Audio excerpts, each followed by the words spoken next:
What is going on, guys? I am back with some For Honor beta, bringing you the finale of the Samurai segment. Now, the finale, of course, is the 4v4 Dominion battle. These are pretty epic, guys. They are, not only is it just 4v4, but there are a lot of smaller soldier AI running around the battlefield that you can just slaughter, and it's wicked fun. Lots going on around you.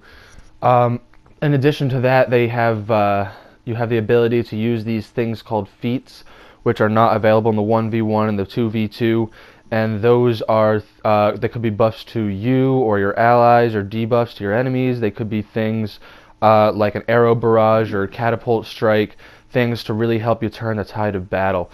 So the way that the Dominion battle works is that there are three bases to capture. It's kind of like Conquest and Battlefield or something like that. I'm just going to jump right in here. We're going to do some players versus AI, so it's going to be me and some other guys online versus some computers.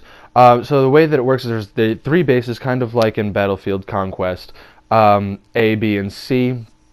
A starts closest to the attackers, C starts closest to the defenders, and B is in constant conflict in the middle of the map. And what I mean by the constant conflict, they have those things like those smaller AI. I call them just soldiers. They're like half the size as the playable warriors. And the way you can take B is by just helping those little soldiers push the front until you're able to completely take over point B. It's probably where I'm going to run right into. My allies should do fine with taking the base. That's practically handed to us right off the bat, so I'm probably going to go in there and just push that front and give you guys a feel of what that's like.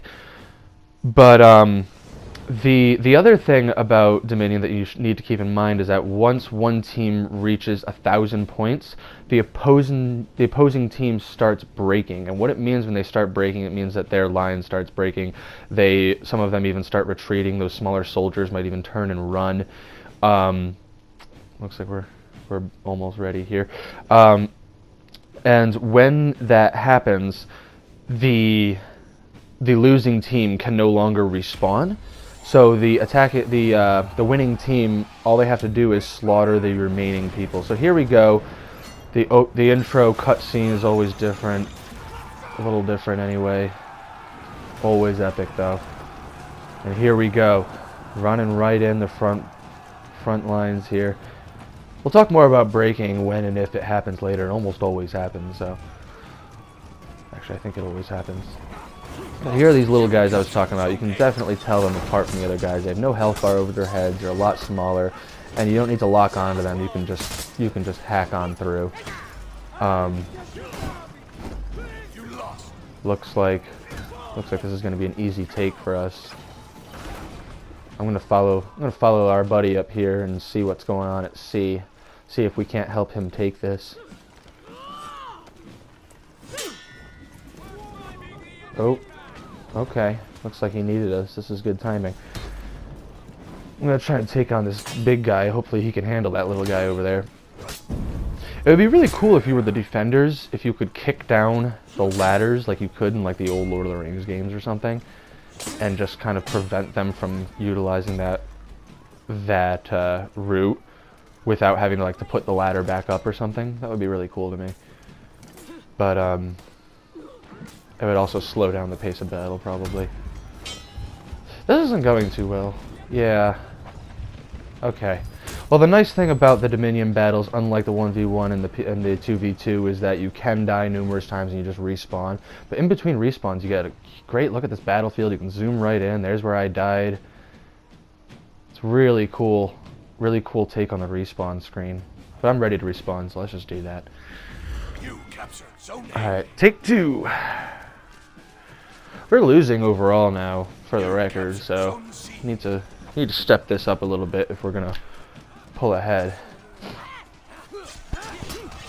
Yeah, see, their minions have taken over the base B. So let's just try and clear this out. Our guys gonna jump in here and help us.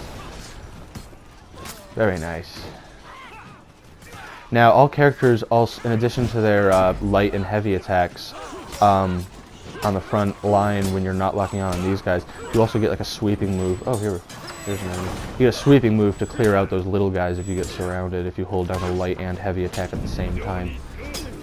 But this guy's a little in my way here. He's trying to stop us from taking B, and he might. There it is. Yeah. Yeah, that's what I like to see. Okay.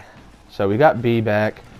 As you can see in the top right, points are going up faster for the more bases you control, but you also get points for all the minions killed and enemies killed and yada yada. You can heal in your starting base, but only if you control it, which I don't right now. Let's try and avenge this guy, because I need the health.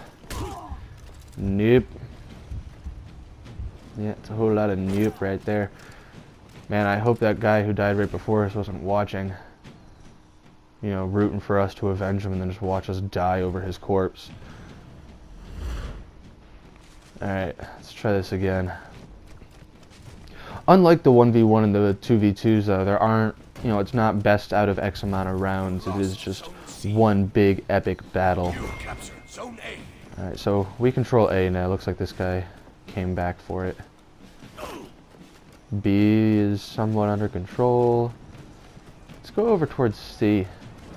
Take a second to talk about the graphics though. I can't believe it's taken me this long to comment on it, but I mean you can see for yourself. You don't need me to tell you. The graphics in this game are really nice. Really, really nice.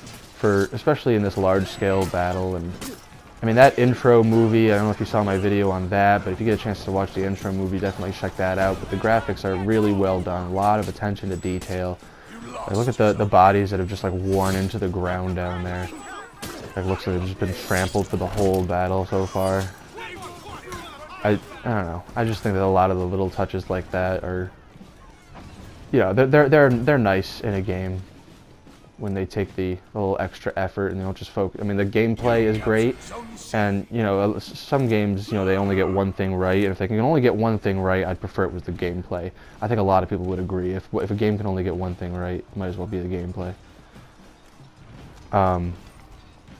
But it's nice when they go all out with the graphics and the storyline and the sound development and score and whatnot. So I think this game has a lot of good going for it. So anyway, it looks like we're still able to hold B here. Is that an enemy over there? It is. Looks like this guy's done. Okay. We're grouping up as a team here.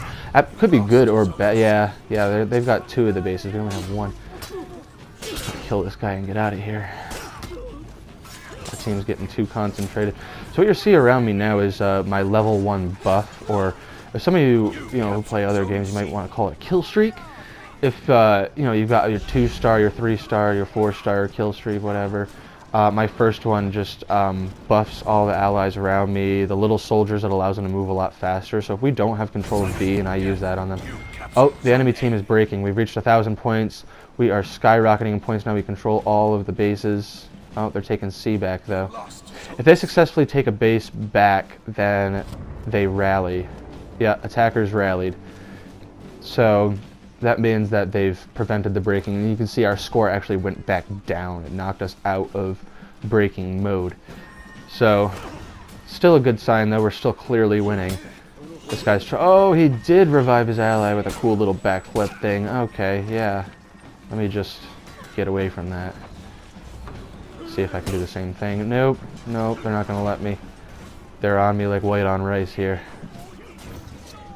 Oh. Yeah, my ally was able to give me an extra second there. Alright. In the meantime, they took actually every single base back. They evened the playing field pretty quick. I like that you can flip the battle that fast. I don't like when you're halfway through the battle, you see that you're losing, and it's like, well, might as well leave the match now. Not that I ever do. I don't like leaving matches early. But, there we go. They're breaking again. Alright, 3 more enemies to win. That's what that score on the screen just came up was. I've got my buff again, so let's help everybody take B. real quick, like I was talking about earlier. You can watch them move a little bit faster. Just watch them, look at them all cheering. And they just trudge right along that front line.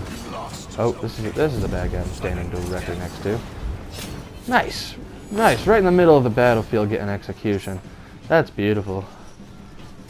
This is turning out to be a very, very nice battle in our favor. Yeah, they pushed right over B like nothing. And I like that it's only around you, too. It kind of makes you feel like a real commander.